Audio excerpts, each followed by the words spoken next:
हरि ओम श्री गणेशाय नमः।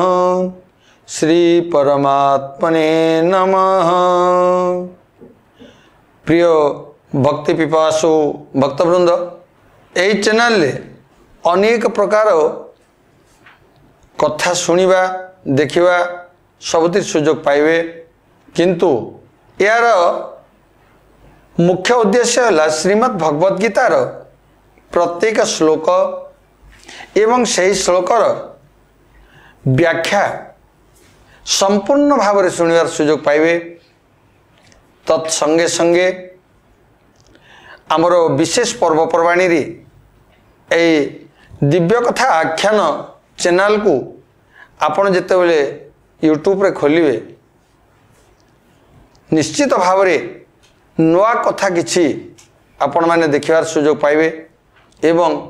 निज जीवन को चरितार्थ करिवार जो प्रयास आमे रखिछु से प्रयास को आपण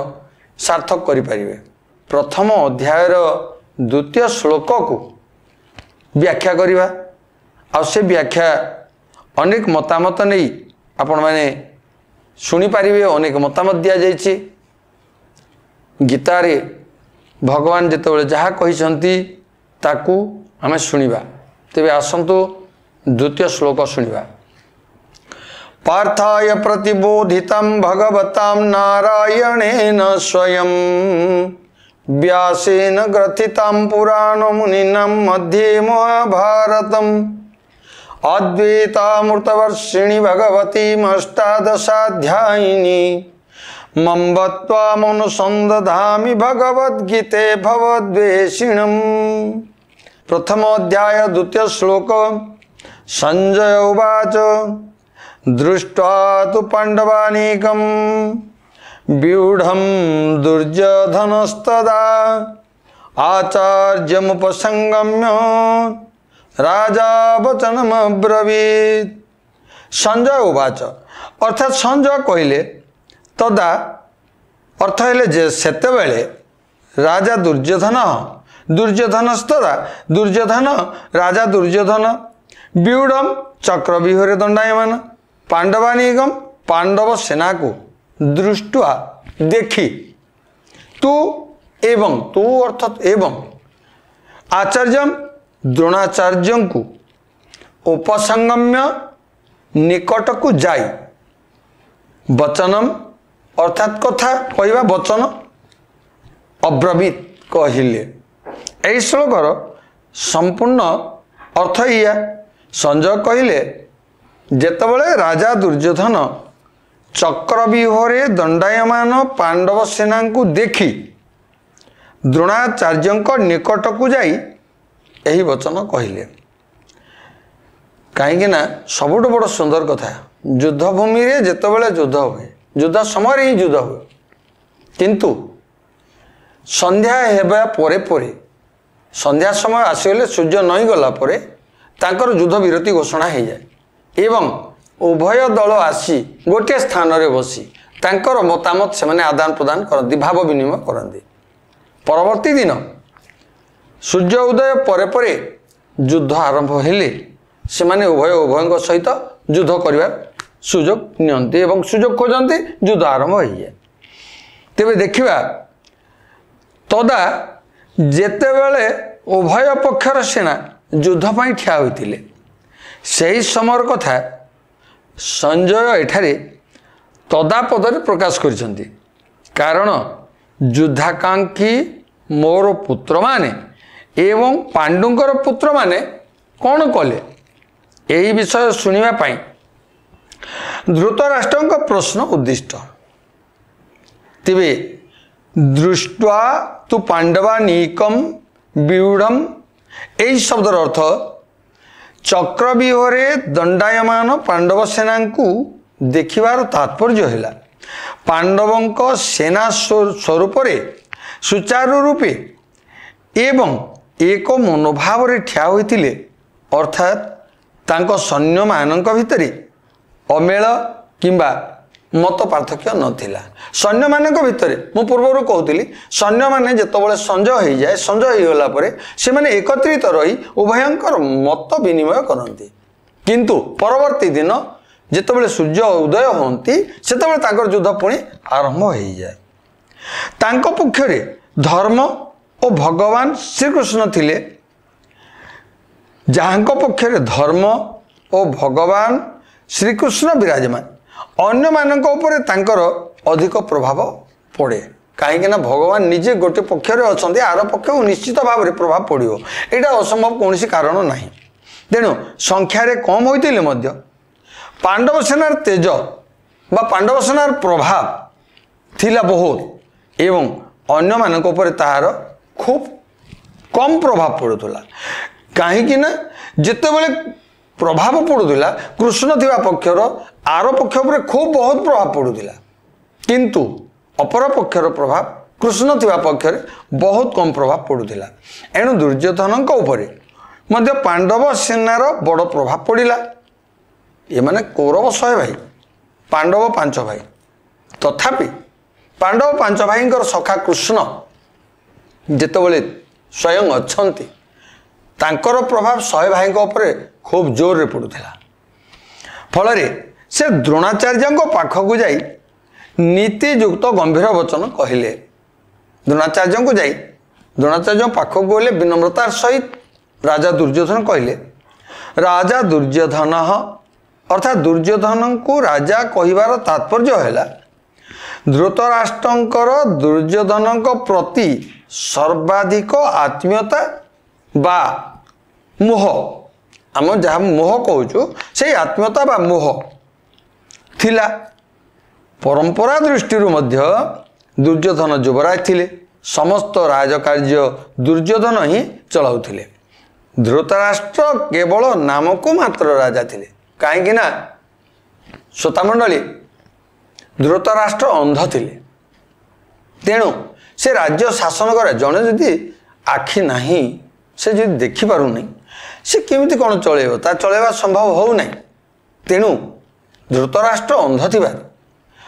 प्रायतः अनेक समय प्रायतः सबु दायित्व से युवराज दुर्योधन को ऊपर छाड़ी देथिले। दुर्योधन जेमिति चलुथिले ताहाकु धृतराष्ट्र स्वीकार करथिले। ये सब दृष्टि संजय दुर्योधन पाई राजा शब्द प्रयोग करछन्ति। राजा शब्द निजे संजय ही प्रयोग करछन्ति। तेबे आचार्य मुपसंगम्य द्रोणाचार्य पाखक जीवारे मुख्यतः 3टी कारण थिबार मन हुए। दुर्योधन पाखक जिते जाउछन्ति यार 3टी कारण है। प्रथम कारण है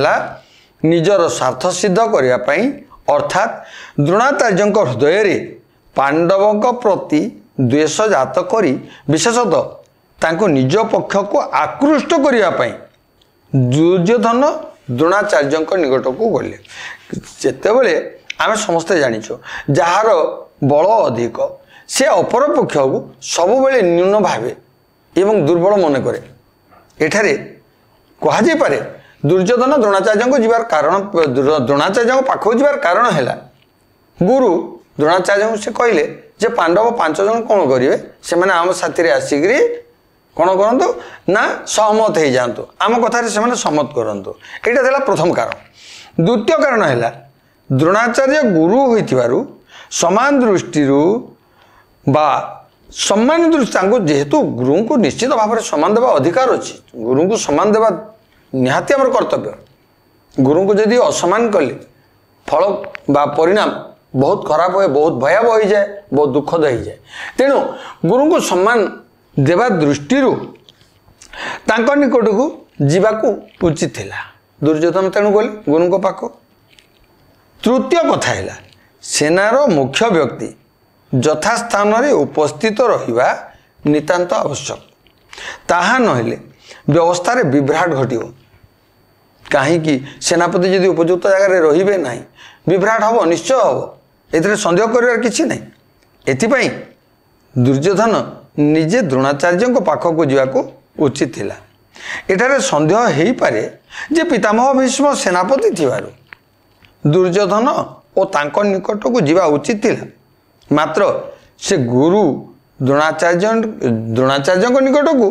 कहीं गले। यार समाधान है द्रोण और भीष्म दुहे उभय पक्षर समर्थक थिले गोटे पक्षरे भीष्म पितामह एवं अन्य पक्षरे द्रोणाचार्य जेतिकी एपटे भीष्म सेतिकी तेणु दुहे दुही पक्ष को समान भावुतिले एवं दुई पक्ष से समर्थक थिले भीष्म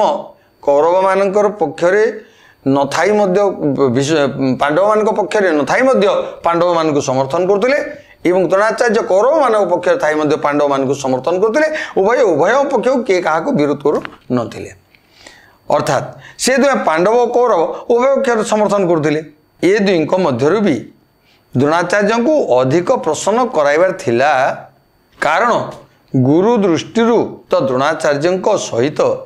दुर्योधन स्नेह थिला से गुरु होते किंतु दुर्योधन सहित स्नेह थिला निश्चित भाव में आज्ञा गुरु माने समस्त को स्नेह करते शिष्य को स्नेह करवा गुरु कर्तव्य स्नेह न कले शिष्य पाखर उपयुक्त सम्मान पाइपर ना आम स्कूल देखुचु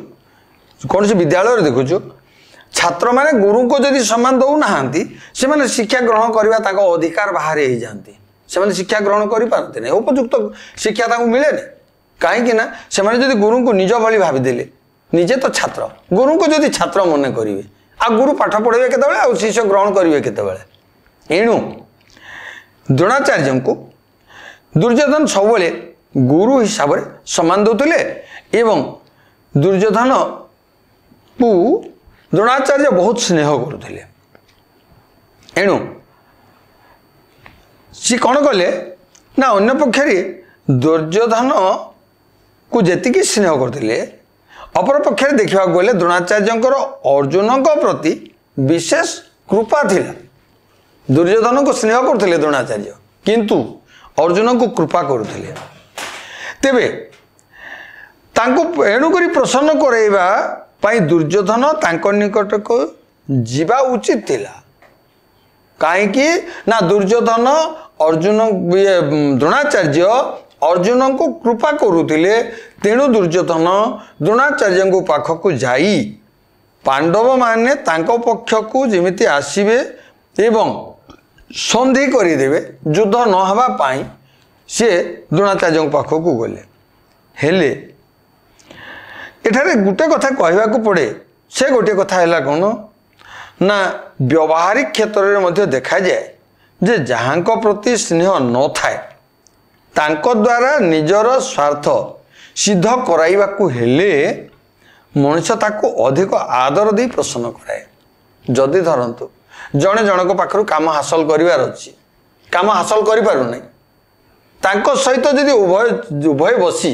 जदि मैत्रता स्थापन करिवे जदि स्नेह भाव तांको भितर रहिबो जदि उभय प्रति बहुत माने निबिड़ संपर्क रहिबो तेबे जड़े आउ जनक पाखर काम हासिल करि पारिबो किछि सिद्धि करि पारिबो किछि नै पारिबो धरतु जड़े जन को पैसा मागिला सी मना करदेला सीधा दबार लगी सी कौन करिबो ना जाइकी ता पाखरे ता घरे बसिकी जेतबेले पारिवारिक कथा आलोचना करिवो पारिवारिक संपर्क स्नेह स्थापन करिवो जेतबेले स्नेह स्थापन हे गला पोरे से जदि मागे आरो व्यक्ति देवा पाई बाध्य हो जाए कहीं से सेतबेले बुझी पड़े से सेतबेले बुझी पारे कौन बुझे ना ये हूँ मो निज लोक ताको देले भी असुविधा किसी नहीं देदेव आज्ञा देदेव से मना करवानी किंतु पूर्व सीधा जाकि आपड़ थे परीक्षा करूँ आपड़ जातु परीक्षा करूँ सीधा जन को जातु कहतु आज्ञा मतलब 500 टका गोटे दिंतु सी दब ना आज्ञा मो पाखे पैसा नहीं कह किंतु आपड़ जिते ताठू काम हासिल करार आप डाकतु पाखे रखु ताकू गोटे सिंगल चा दिंतु खावाई ताकू पान खंडी दिंतु खावाई सी जहाँ खाऊ तार व्यवहार जिनस दे दिंतु आ देला व्यवहार कर सारा आप कहतु भाई मुझे जाइल ना मुझे जाऊली तुम कड़े जाऊल ना मुझे था किंतु गली नहीं सी पचार निश्चय आपड़ जो पचार कड़े जाइए कड़े जाऊँच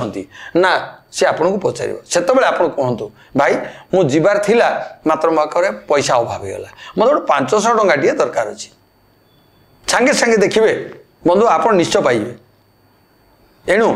जनक पाखर काम हासिल करने कहले आउ जन को निज हिसाब से आप जदि सम्मान देवे व्यवहार देवे तेबे आप पाइपर तेबे एठारे कौन होची ना देखिया जदि आमे दुर्योधन कौन कले द्रोणाचार्य पाखक गले और कहले हे गुरुदेव अर्जुन को आपण कहतु जेहेतु आपण अर्जुन प्रति कृपा कर युधिष्ठिर को कहतु ना अर्जुन को जाई कहतु अर्जुन जदि हाँ कहीदेवे से जाई बड़ भाई युधिष्ठिर को कहे और पांडव मैंने आसी आम पक्षरे सामिल हो तेरे देखु विदाउता श्रोतामंडली जहाँ प्रति स्नेह न थाए द्वारा निजर स्वार्थ सिद्धि करने को हेले मनुष्य अधिक आदर कले जाए मिले तेरे दुर्योधन को मन में विश्वास थिला जे भीष्म मोर पितामह तेणु पाखक न गले कौन असुविधा नहीं न जीवारू जदि से अप्रसन्न हो जाती तथापि मु कौन प्रकार प्रसन्न करदेवी दुर्योधन ये कथा चिंता कले पितामह भीष्म पाखक न गले भी से किसी कहीकि बुझेदेवे निश्चित भाव से बुझीजे हेले एठार कौन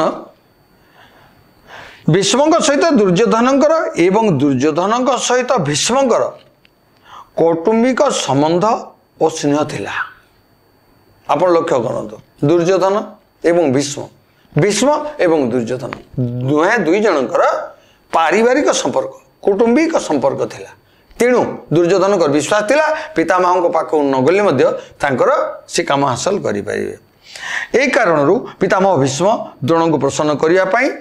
से उच्च शंखरे उच्च स्वर शंख वादन कले वचनम अब्रवीत यार अर्थ है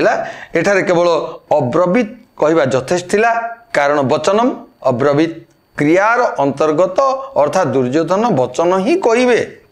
वचन छड़ा आउ कौन कहे वचन छड़ा कौन कह कि कहे ना तेरे एठारे वचनम शब्दर आवश्यकता नथिला तथापि वचनम शब्द व्यवहार करवार कारण है दुर्योधन नीतियुक्त और गंभीर वचन कहले एपरी कहबार अभिप्राय थिला जे यह द्वारा द्रोणाचार्य मन में पांडवों प्रति द्वेष जात हेबो एवं से मो पक्षरे रही उत्तम रूपे युद्ध करेंगे फल मोर विजय हेबो एवं स्वार्थ सिद्ध हो कथा चिंता थिला दुर्योधनकर यही द्वितीय श्लोकर व्याख्या एतिकी मात्र तेबे विदग्ध श्रोतामंडली आमर यही दिव्य कथा आख्यान चैनल आपण परवर्ती अध्याय आमर तृतीय श्लोक शुणिबार जो सौभाग्य प्राप्ति करेंगे सेतबेला पर्यंत आपण अपेक्षा रहतु आमर तृतीय अध्याय पुणी परवर्ती तृतीय श्लोक व्याख्या संपूर्ण भाव शुणिबे तेबे आज रोची हरि ओम तत्सत।